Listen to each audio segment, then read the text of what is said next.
Thank you. Thank you very much. Thank you.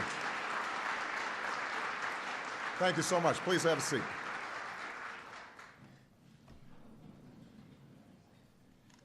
At the dawn of our republic, a small secret surveillance committee born out of the Sons of Liberty was established in Boston. And the group's members included Paul Revere. At night, they would patrol the streets, reporting back any signs that the British were preparing raids against America's early patriots. Throughout American history, intelligence has helped secure our country and our freedoms. In the Civil War, Union balloons reconnaissance tracked the size of Confederate armies by counting the number of campfires. In World War II, code breakers gave us insights into Japanese war plans. And when Patton marched across Europe, intercepted communications helped save the lives of his troops. After the war, the rise of the Iron Curtain and nuclear weapons only increased the need for sustained intelligence gathering.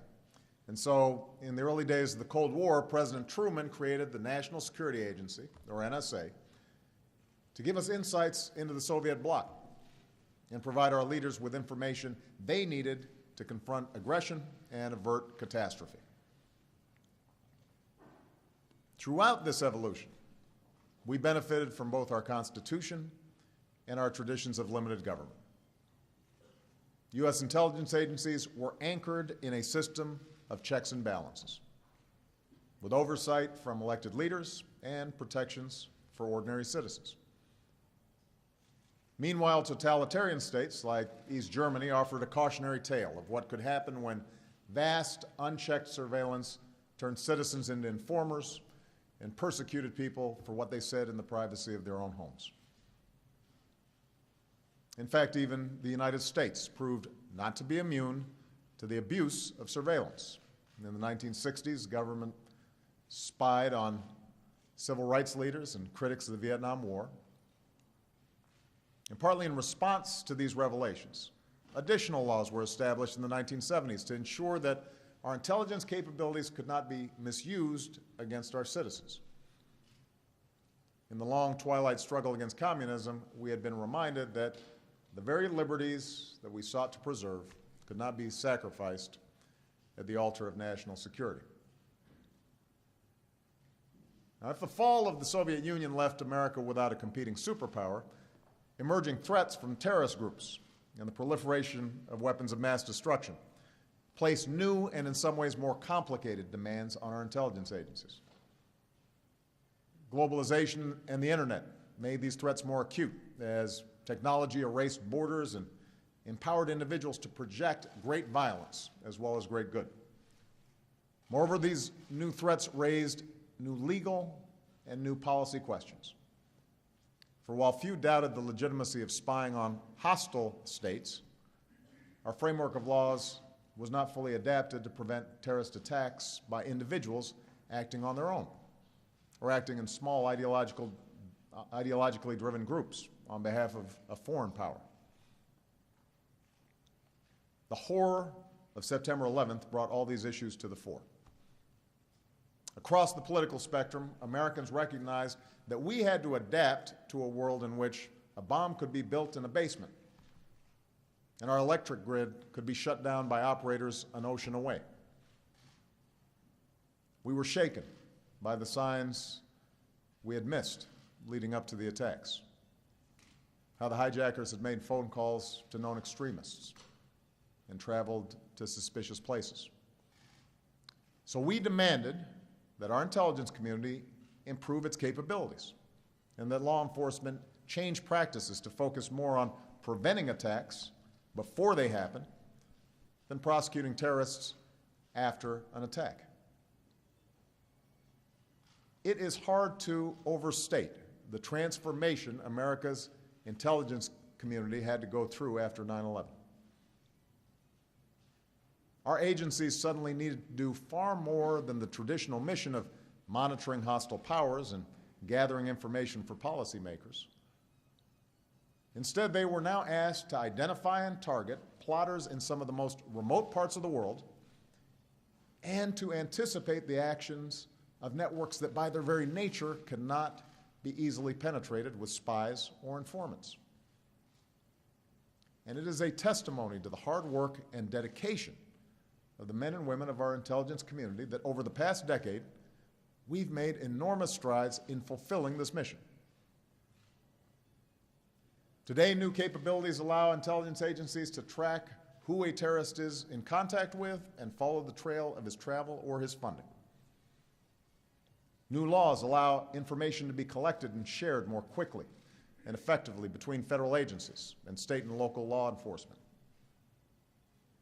Relationships with foreign intelligence services have expanded, and our capacity to repel cyber attacks have been strengthened.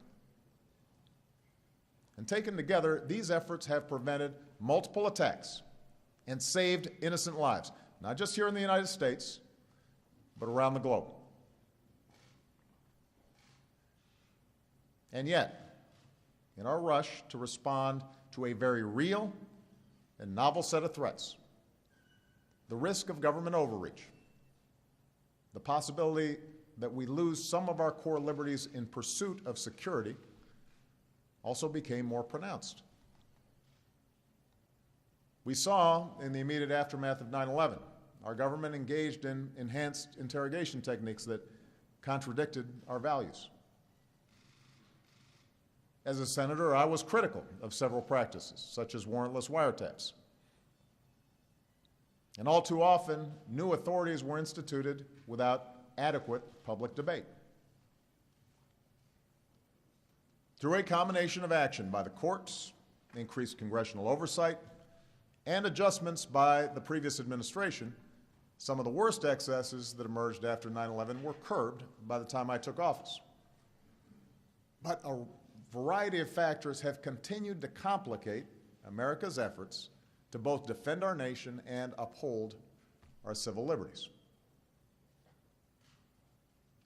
First, the same technological advances that allow U.S. intelligence agencies to pinpoint an al-Qaeda cell in Yemen or an email between two terrorists in the Sahel also mean that many routine communications around the world are within our reach.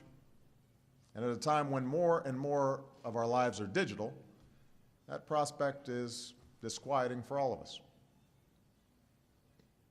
Second, the combination of increased digital information and powerful supercomputers offers intelligence agencies the possibility of sifting through massive amounts of bulk data to identify patterns or pursue leads that may thwart impending threats. It's a powerful tool. But the government collection and storage of such bulk data also creates a potential for abuse. Third, the legal safeguards that restrict surveillance against U.S. persons without a warrant do not apply to foreign persons overseas. This is not unique to America. Few, if any, spy agencies around the world constrain their activities beyond their own borders. And the whole point of intelligence is to obtain information that is not publicly available. But America's capabilities are unique. And the power of new technologies means that there are fewer and fewer technical constraints on what we can do. That places a special obligation on us to ask tough questions about what we should do. And finally, intelligence agencies cannot function without secrecy, which makes their work less subject to public debate. Yet there is an inevitable bias, not only within the intelligence community, but among all of us who are responsible for national security, to collect more information about the world, not less. So in the absence of institutional requirements for regular debate and oversight that is public as well as private or classified, the danger of government overreach becomes more acute. And this is particularly true when surveillance technology and our reliance on digital information is evolving much faster than our laws. For all these reasons, I maintained a healthy skepticism toward our surveillance programs after I became president. I ordered that our programs be reviewed by my national security team and our lawyers. And in some cases, I ordered changes in how we did business. We increased oversight and auditing, including new structures aimed at compliance. Improved rules were proposed by the government and approved by the Foreign Intelligence Surveillance Court. And we sought to keep Congress continually updated on these activities. What I did not do is stop these programs wholesale. Not only because I felt that they made us more secure, but also because nothing in that initial review and nothing that I've learned since indicated that our intelligence community has sought to violate the law or is cavalier about the civil liberties of their fellow citizens. To the contrary, in an extraordinarily difficult job, one in which actions are second-guessed, success is unreported, and failure can be catastrophic, the men and women of the intelligence community, including the NSA, consistently follow protocols designed to protect the privacy of ordinary people. They're not abusing authorities in order to listen to your private phone calls or read your emails. When mistakes are made, which is inevitable in any large and complicated human enterprise, they correct those mistakes. Laboring in obscurity, often unable to discuss their work even with family and friends, the men and women at the NSA know that if another 9/11 or massive cyber attack occurs, they will be asked by Congress and the media why they failed to connect the dots. What sustains those who work at NSA and our other intelligence agencies through all these pressures is the knowledge that their professionalism and dedication play a central role in the defense of our nation.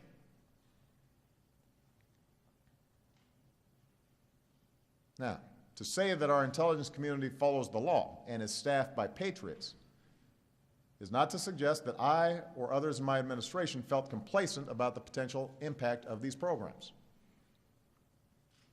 Those of us who hold office in America have a responsibility to our Constitution.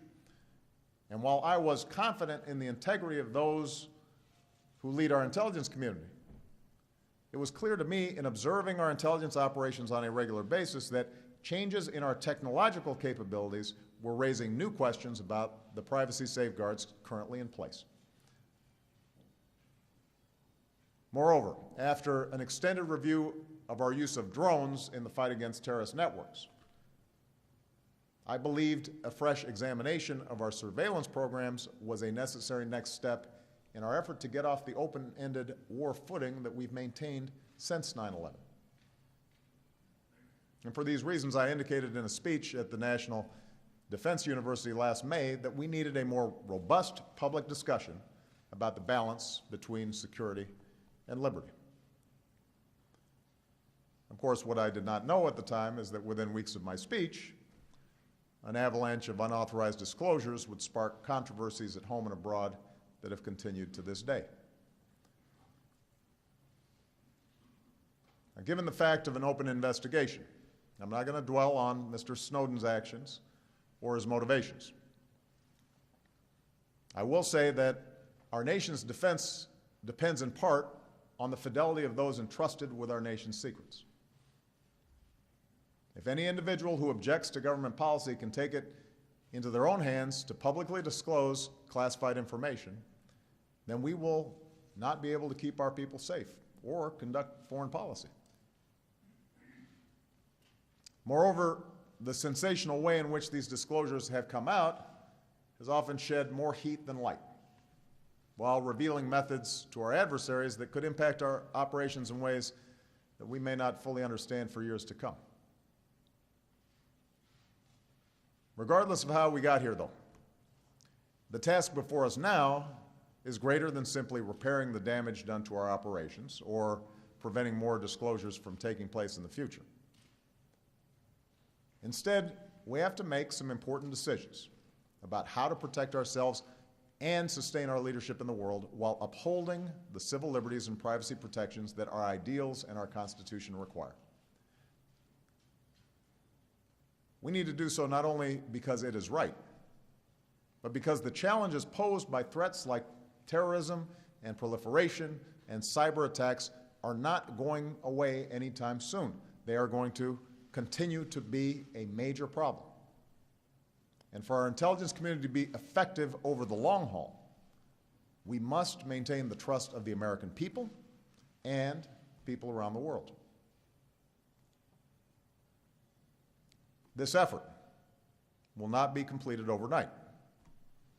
And given the pace of technological change, we shouldn't expect this to be the last time America has this debate.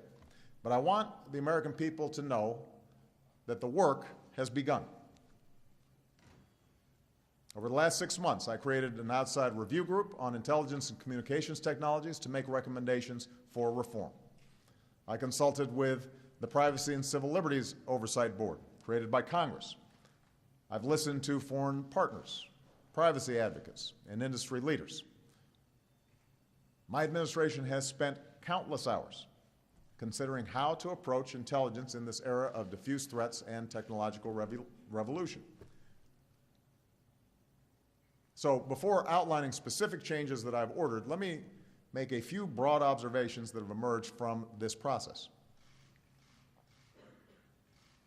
First, everyone who has looked at these problems, including skeptics of existing programs, recognizes that we have real enemies and threats and that intelligence serves a vital role in confronting them.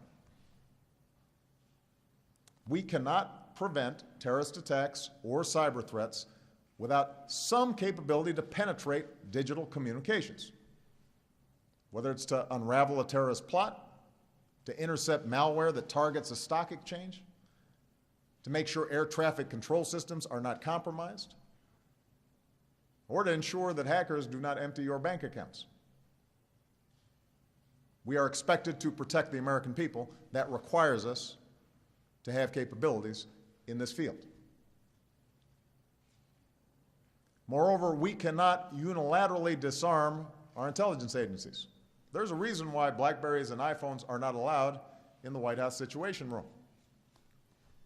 We know that the intelligence services of other countries, including some who feign surprise over the Snowden disclosures, are constantly probing our government and private sector networks and accelerating programs to listen to our conversations and intercept our emails and compromise our systems. We know that. Meanwhile, a number of countries, including some who have loudly criticized the NSA, privately acknowledge that America has special responsibilities as the world's only superpower, that our intelligence capabilities are critical to meeting these responsibilities, and that they themselves have relied on the information we obtain to protect their own people. Second, just as ardent civil libertarians recognize the need for robust intelligence capabilities, those with responsibilities for our national security readily acknowledge the potential for abuse as intelligence capabilities advance and more private information is digitized. After all, the folks at NSA and other intelligence agencies are our neighbors. They're our friends and family. They've got electronic bank and medical records like everybody else.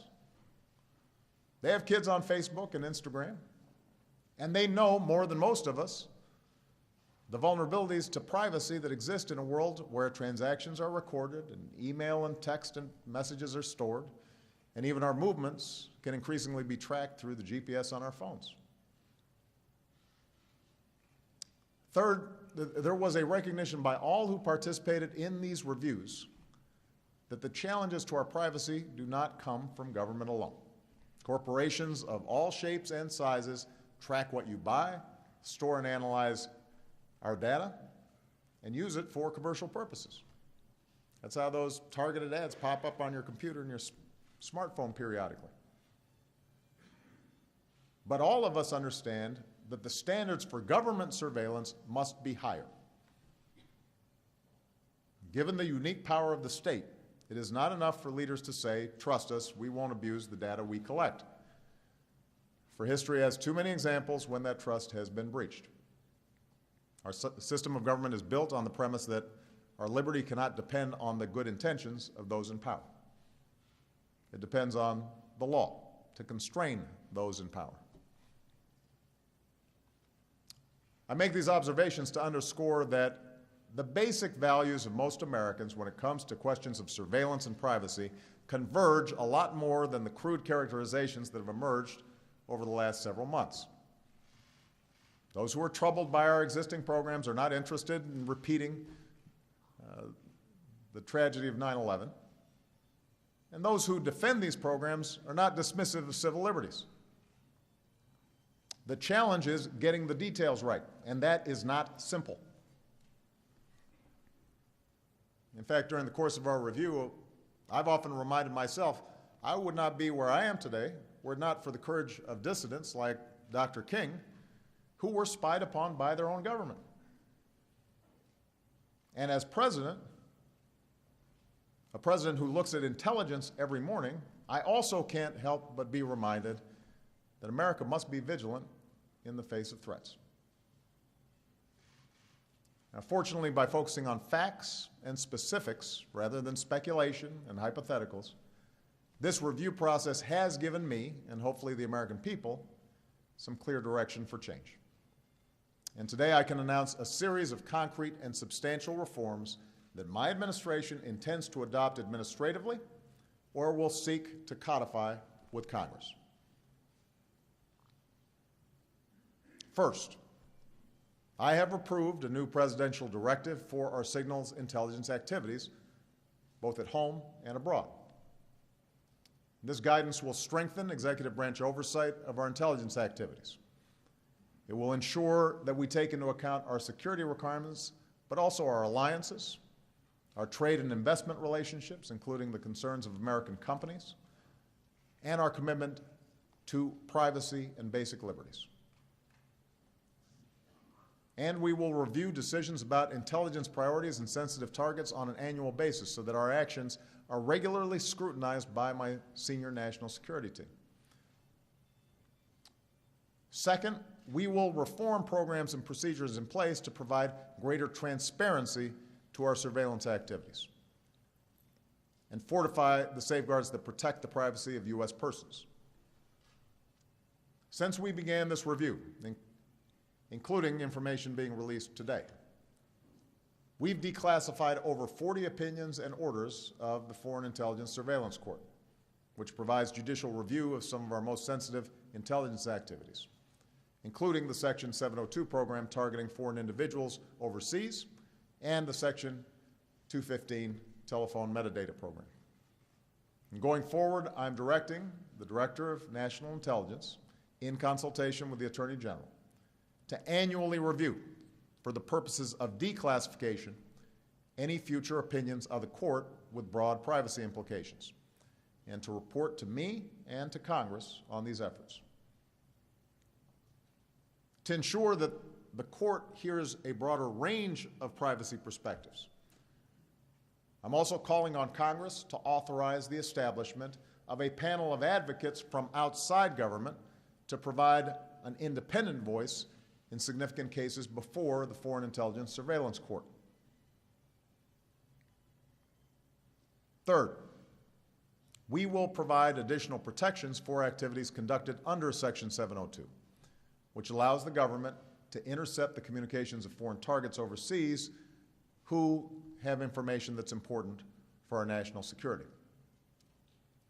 Specifically, I'm asking the Attorney General and DNI to institute reforms that place additional restrictions on government's ability to retain, search, and use in criminal cases communications between Americans and foreign citizens incidentally collected under Section 702. Fourth, in investigating threats, the FBI also relies on what's called national security letters, which can require companies to provide specific and limited information to the government without disclosing the orders to the subject of the investigation. Now, these are cases in which it's important that the subject of the investigation, such as a possible terrorist or spy, isn't tipped off. But we can and should be more transparent in how government uses this authority. I've therefore directed the Attorney General to amend how we use national security letters so that this secrecy will not be indefinite, so that it will terminate within a fixed time unless the government demonstrates a real need for further secrecy. We will also enable communications providers to make public more information than ever before about the orders that they have received to provide data to the government. This brings me to the program that has generated the most controversy these past few months: the bulk collection of telephone records under Section 215. Let me repeat what I said when this story first broke. This program does not involve the content of phone calls or the names of people making calls. Instead, it provides a record of phone numbers and the times and lengths of calls. Metadata that can be queried if and when we have a reasonable suspicion that a particular number is linked to a terrorist organization. Why is this necessary? The program grew out of a desire to address a gap identified after 9/11. One of the 9/11 hijackers, Khalid al-Mindar, made a phone call from San Diego to a known al-Qaeda safe house in Yemen. NSA saw that call, but it could not see that the call was coming from an individual already in the United States. The telephone metadata program under Section 215 was designed to map the communications of terrorists so we can see who they may be in contact with as quickly as possible. And this capability could also prove valuable in a crisis. For example, if a bomb goes off in one of our cities and law enforcement is racing to determine whether a network is poised to conduct additional attacks, time is of the essence. Being able to quickly review phone connections to assess whether a network exists is critical to that effort. In sum, the program does not involve the NSA examining the phone records of ordinary Americans. Rather, it consolidates these records into a database that the government can query if it has a specific lead. A consolidation of phone records that the companies already retain for business purposes. The review group turned up no indication that this database has been intentionally abused, and I believe it is important that the capability that this program is designed to meet is preserved. Having said that, I believe critics are right to point out that without proper safeguards, this type of program could be used to yield more information about our private lives and open the door to more intrusive bulk collection programs in the future. They're also right to point out that although the telephone bulk collection program was subject to oversight by the Foreign Intelligence Surveillance Court and has been reauthorized repeatedly by Congress, it has never been subject to vigorous public debate. For all these reasons, I believe we need a new approach. I am therefore ordering a transition that will end the Section 215 bulk metadata program as it currently exists and establish a mechanism that preserves the capabilities we need without the government holding this bulk metadata. This will not be simple. The review group recommended that our current approach be replaced by one in which the providers or a third party retain the bulk records, with government accessing information as needed. Both of these options pose difficult problems. Relying solely on the records of multiple providers, for example, could require companies to alter their procedures in ways that raise new privacy concerns.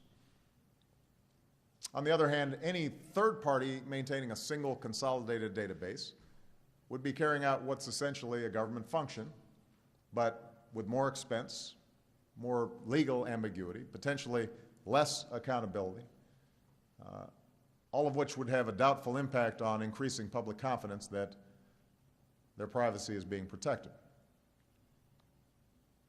During the review process, some suggested that we may also be able to preserve the capabilities we need through a combination of existing authorities, better information sharing, and recent technological advances.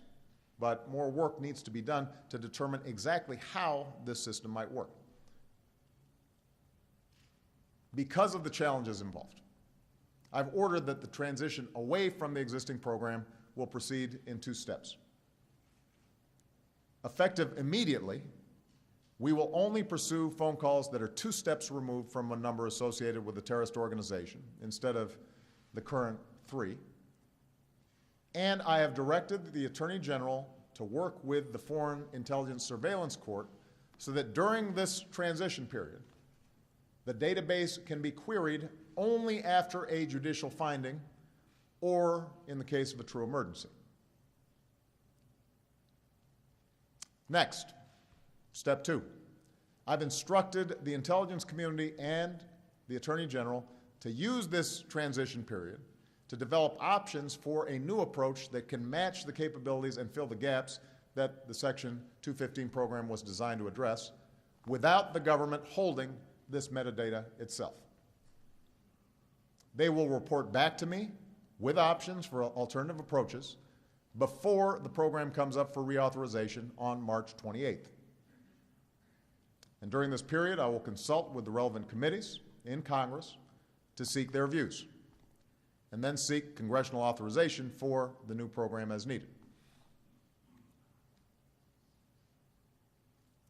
Now, the reforms I'm proposing today should give the American people greater confidence that their rights are being protected, even as our intelligence and law enforcement agencies maintain the tools they need to keep us safe.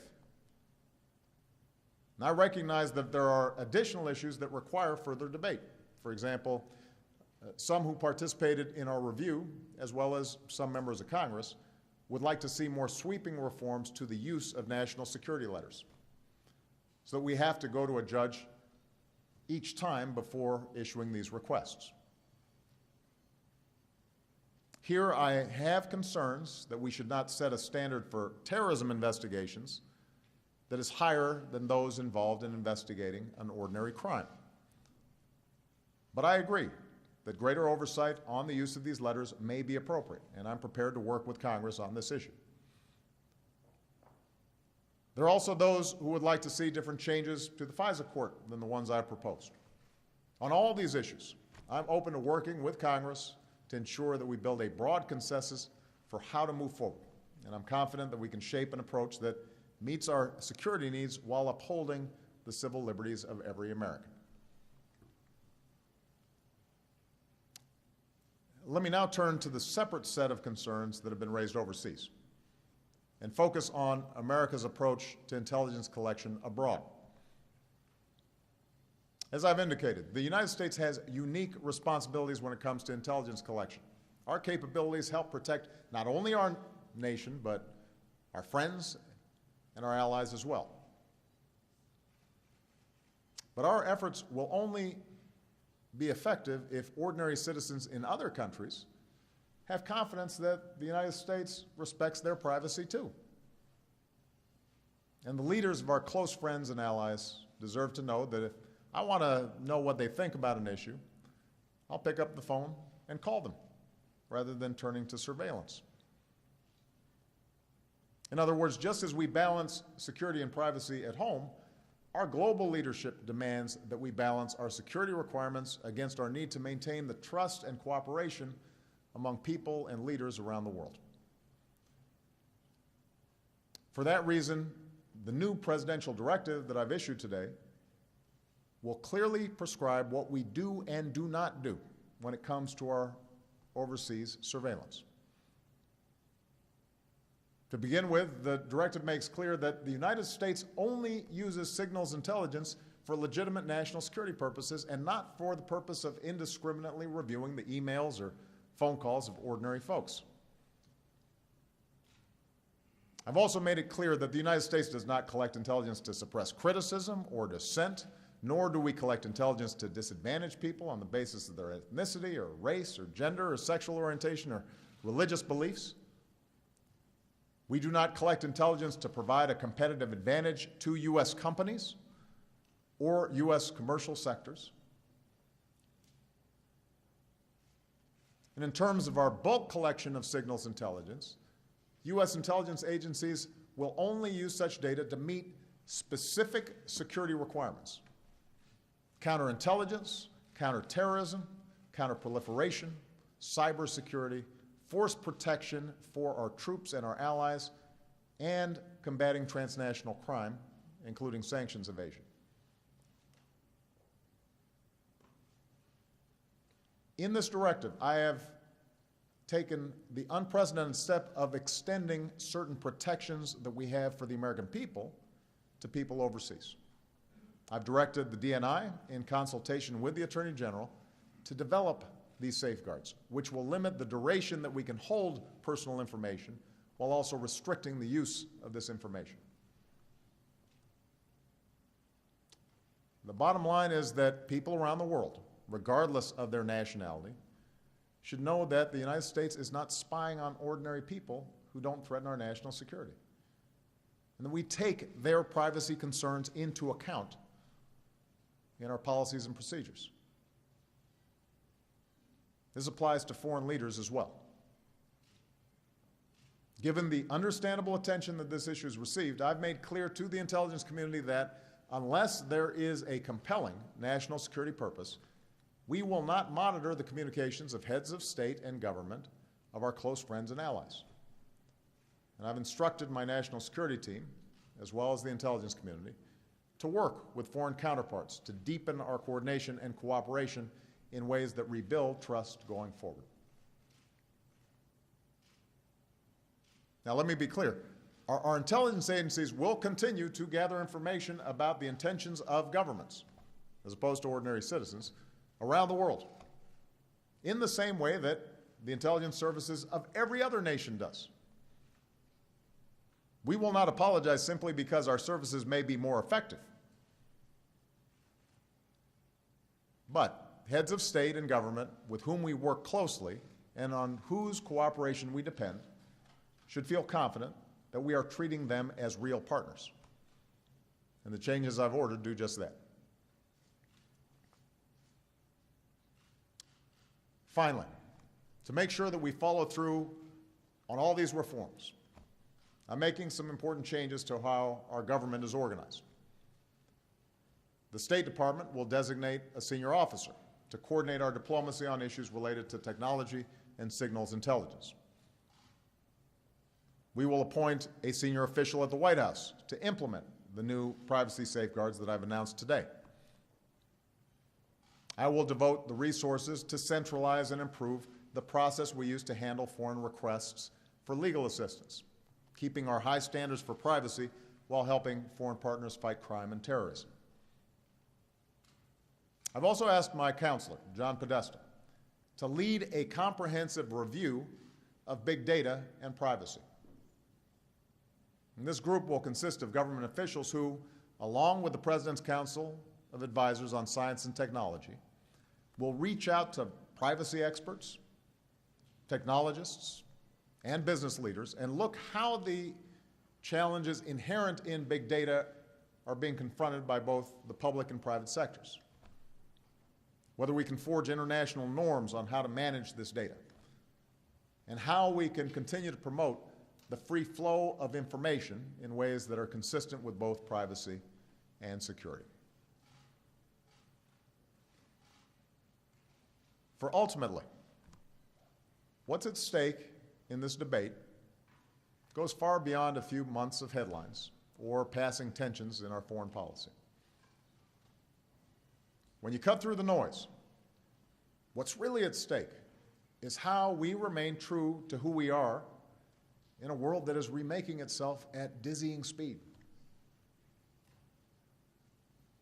Whether it's the ability of individuals to communicate ideas, to access information that would have once filled every great library in every country in the world, or to forge bonds with people on the other sides of the globe.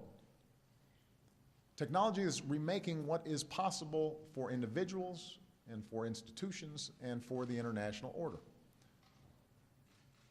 So while the reforms that I've announced will point us in a new direction, I am mindful that more work will be needed in the future. One thing I'm certain of, this debate will make us stronger. And I also know that in this time of change, the United States of America will have to lead. It may seem sometimes that America is being held to a different standard. And I'll admit, the readiness of some to assume the worst motives by our government can be frustrating. No one expects China to have an open debate about their surveillance programs, or Russia to take privacy concerns of citizens in other places into account. But let's remember, we are held to a different standard precisely because we have been at the forefront of defending personal privacy and human dignity.